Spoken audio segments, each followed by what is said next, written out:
Ассаламу алейкум, хурматлы дуслар. Предлагаем вашему вниманию очередной фрагмент из серии книг «След татар в мировой истории». Лицо казанской национальности. Карл Фукс, ученый немец, свободно говорил по-татарски. Немцы в России жили с незапамятных времен, а Петр I положил начало новой государственной политики. Трудолюбивым и аккуратным переселенцам с тесных берегов Рейна на необъятных просторах России на льготных условиях предоставлялась земля. Возникли целые колонии с образцовым немецким порядком. Впрочем, немцы занимались не только земледелием, но и развивали российскую промышленность и науку. Так, у истоков российской историографии, например, стоит немецкая историческая школа. К ней с некоторой натяжкой можно отнести и Карла Федоровича Фукса. Так уже в России его называли Карл Федорович.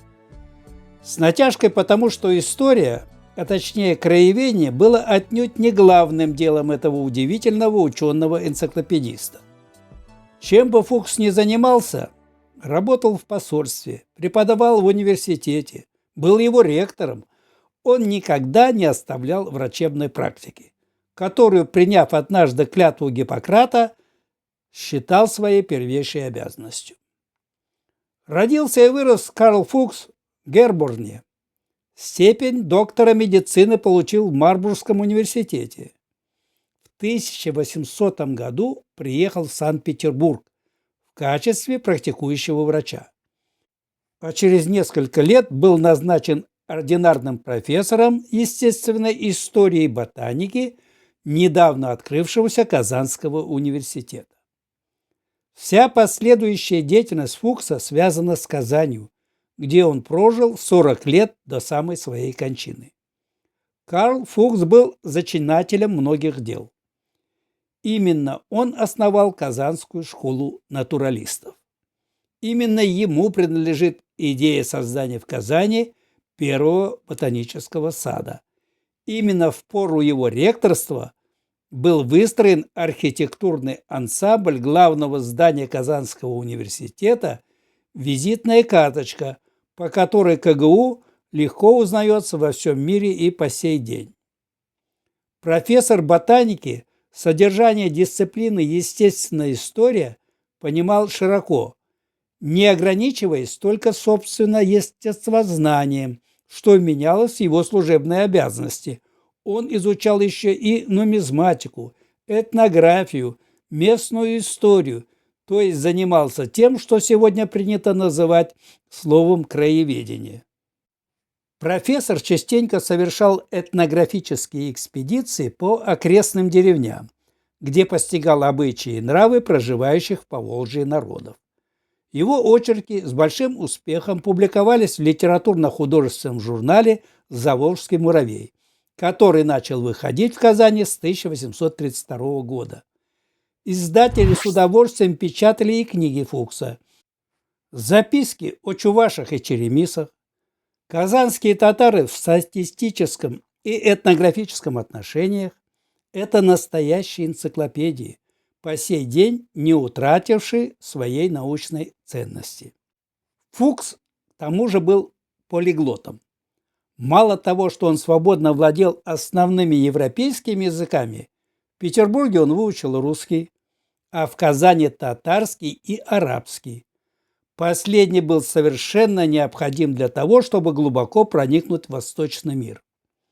В XIX веке без знания арабского языка нельзя было постичь татарскую культуру, зиждевшуюся на мусульманском фундаменте, так же, как, скажем, нельзя было понять европейскую культуру без знания латыни. Между прочим, в XIX веке многие русские, проживающие в Казани, не в пример нашим временам, свободно изъяснялись по-татарски. Об этом свидетельствует в своей повести о красавице Хадиче и сыщике Шубине первый татарский писатель детективного жанра Захир Бегиев. Но арабским языком владели даже далеко не все татары.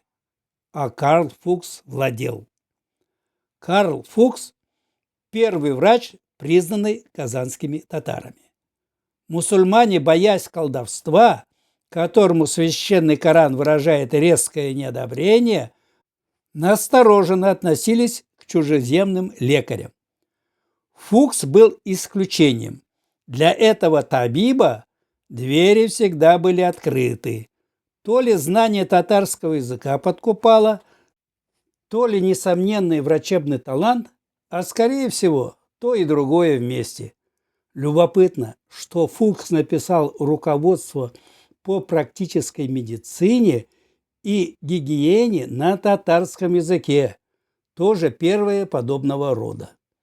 Как было заведено в ту пору, доктор лечил всех и от всего. Фукс даже придумал свой оригинальный метод избавления от чумы. Но главное направление, где ему не было равных – диагностика. Подобно тому, как китайские медики только по пульсу определяют десятки болезней, Фукс мгновенно по внешнему виду человека мог сказать, какая хвороба его мучит. Как знать, может, этому профессор научился как раз у китайцев. Не зря же до приезда в Казань он служил врачом в китайском посольстве графа Головина. Рассказывая о Фуксе, нельзя не упомянуть и о его супруге, казанской писательнице и поэтессе Александре Андреевне, урожденной Опехтиной. Салон Александры Фукс, где регулярно проходили литературно-художественные вечера, был центром притяжения казанской интеллигенции. Здесь собирался весь интеллектуальный бомонд. Наезжающих время от времени российских и европейских знаменитостей тоже непременно везли сюда. Барон Гумбольдт, барон Гасгаузен, Пушкин. Кто только не побывал в салоне у Александры Андреевны. На визите великого русского поэта стоит остановиться чуть подробнее, поскольку он связан и с самим Фуксом. Биографы с точностью до минуты установили время приезда Пушкина в Казань. Это случилось в 23:30 5 сентября 1833 года. У Александра Сергеевича была вполне конкретная цель – сбор материалов для задуманной им книги по истории восстания Пугачева. Весь следующий день он провел за этим занятием и появился у Фуксов лишь утром 7 сентября на проводах своего приятеля, поэта Баратынского, который навсегда покидал Казань. О Баратынском у нас есть отдельный рассказ. Разговорившись с хозяином дома, Пушкин обнаружил целый клад. Столько полезной информации по интересующей его теме выдал Карл Федорович, что Пушкин едва успевал записывать. По наводке Фукса поэт тут же выехал в деревню Троицкая Нокса, где в 9-10 верстах от Казани когда-то располагалась ставка Пугачева. Обследовав Арское поле и Казанский Кремль, Пушкин вернулся на ужин к Фуксам. Профессора, как водится, вызвали на пару часов к больному, и занимать почетного гостя взялась хозяйка. О чем они беседовали? Анна Андреевна, естественно, вынесла на суд столь именитого эксперта свои вирши. А потом речь зашла на модную в те годы тему о животном магнетизме, духах и привидениях, о гаданиях и пророчествах. Александр Сергеевич в свойственной ему иронической манере рассказал о петербургской гадалке немке Киркгоф, которая предсказала ему хорошее место по службе, кучу денег и неожиданную смерть. Поскольку два предсказания уже сбылись, заметил поэт, должно сбыться и третье. Если бы Пушкин знал, что его ждет через 3 года, он бы так не шутил. Гость засиделся допоздна и раскланялся с гостеприимной четой Фуксов лишь около часа ночи. Если верить Александре Фукс, прощание было трогательным. Пушкин якобы сказал: «Я никак не думал, чтобы минутное знакомство было причиной такого грустного прощания».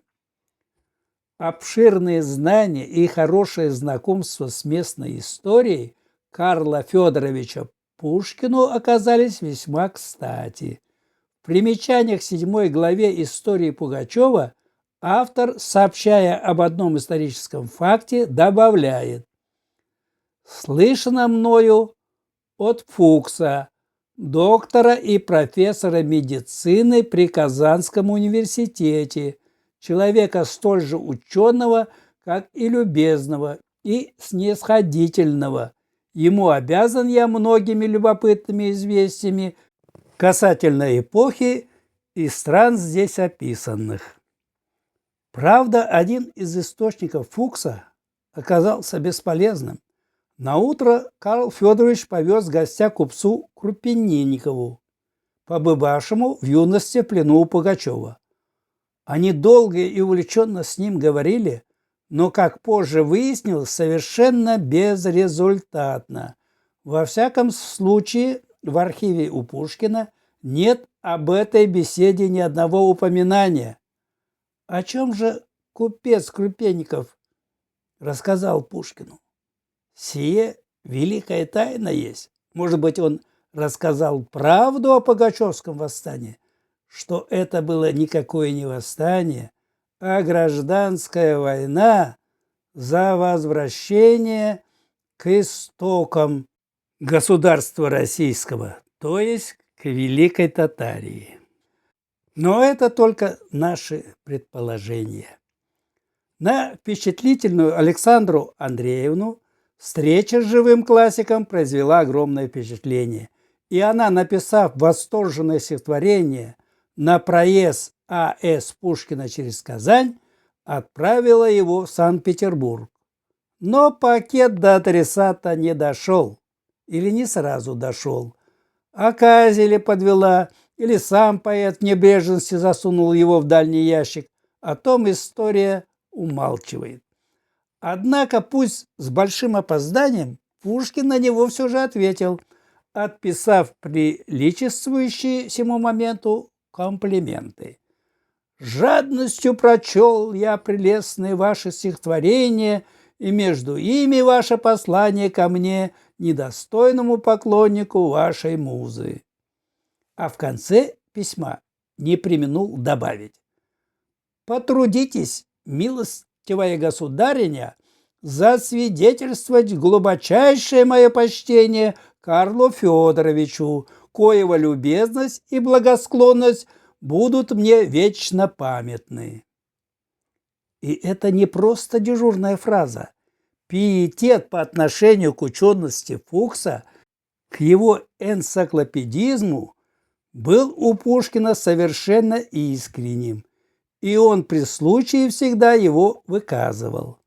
Так, например, в письме к жене из Симбирска Пушкин писал о Фуксе: «Муж и умный, и ученый немец, он одолжил меня очень, и я рад, что с ним познакомился». Казань бережно хранит память о Карле Федоровиче Фуксе. Здесь создано общество немецкой культуры имени Фукса. На доме, где он жил, установлена памятная доска с надписью на 3 языках. Всеми этими языками Фукс владел в совершенстве – немецком, русском и татарском. Одна из улиц названа его именем. В Фуксовском садике ему установлен памятник, а на немецком кладбище монумент. Спасибо, что досмотрели видео до конца. Следите за нашими выпусками. Продолжение следует. Давамы вам!